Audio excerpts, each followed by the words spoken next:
let's cut the shit. You want to talk about heritage? You want to scream about white power while you wrap yourself in that rag you call a flag, pretending it stands for some pure Anglo-Saxon fantasy. You are historically illiterate. You are a walking, flag-waving monument to your own ignorance.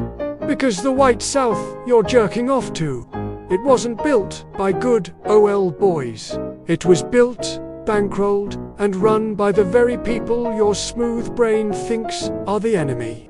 The Jew who ran the show, who was the smartest guy in the Confederacy. It wasn't some inbred planter on a horse. It was Judah P. Benjamin, a Jew, a Sephardic Jew.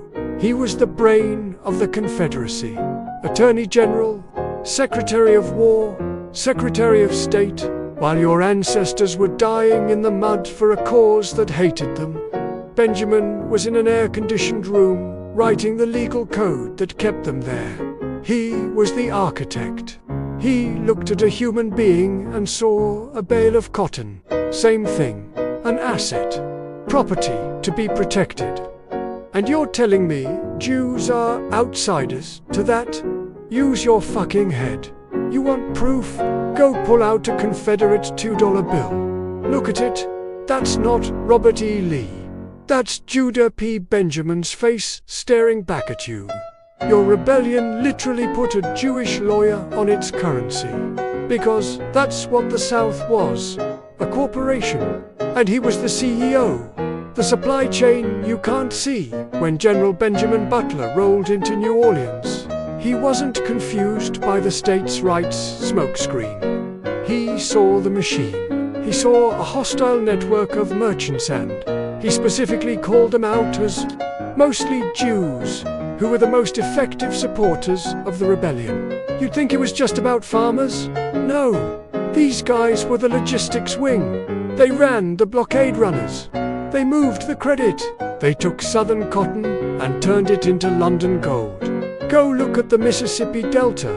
It wasn't just plantations.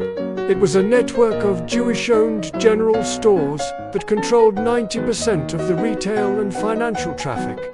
The Monsantos, the Lopez families, the Levies, they were the managers. They were the ones providing the liquid cash to the feudal lords who were land-rich but cash-poor. Without that merchant class, without the Jews, the Confederacy goes bankrupt in 6 months, period. Even the Jews are done pretending in 2020. A synagogue in Charlotte looked at a monument to Judah P. Benjamin the Jew on your money, the brain of your Confederacy, and petitioned to have it torn down. Their rabbi called it what it is, a show of white supremacy. Read that again, slowly, dipshit. They called a Jew white, ... and his statue, a monument of white supremacy.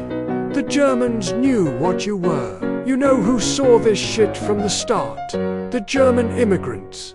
The 4080Rs, the guys who fled Europe after their own revolutions failed. They came here, looked at the South, and laughed. They didn't see a noble cause. They saw the exact same feudal shit, they just escaped. They saw a feudal lord, the planter, and a moneyed aristocracy, the merchant banker, working together to squeeze the life out of the working man. Guys like August Willich, the Red Prussian, looked at the Confederacy and saw a direct transplant of the European medieval system.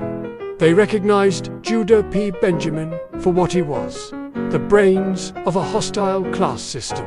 They joined the Union Army not to save the Union, but to finish the job they started in 1848 to wipe out the aristocracy of dollars. They knew you were just pawns, dying for men who owned your debt, unmanaged by a Jewish lawyer too stupid to know was running the show. So what does this mean for your stupid flag? And for the mouth-breathers in the back who like to fly the Confederate flag next to a swastika? This is your sign. This is your wake-up call. You are waving a flag that represents a nation whose entire financial, legal, and logistical infrastructure was built and managed by Jews. Its brain was a Jew. Its money had a Jew on it. Its supply lines were run by Jews. The only reason the White South existed as a political entity was because of Jewish capital and Jewish legal expertise. So when you put a swastika next to that flag, you aren't being a proud white nationalist. You're being a fucking moron. You are being historically illiterate to the highest degree. You're standing there with a symbol of Jewish-led secession next to a symbol from a nation dedicated to removing Jews. People, the Germans, were coincidentally the main fighting force that actually ended the Confederacy. Think about that. The Germans crushed your little rebellion. The Jews ran it while it lasted.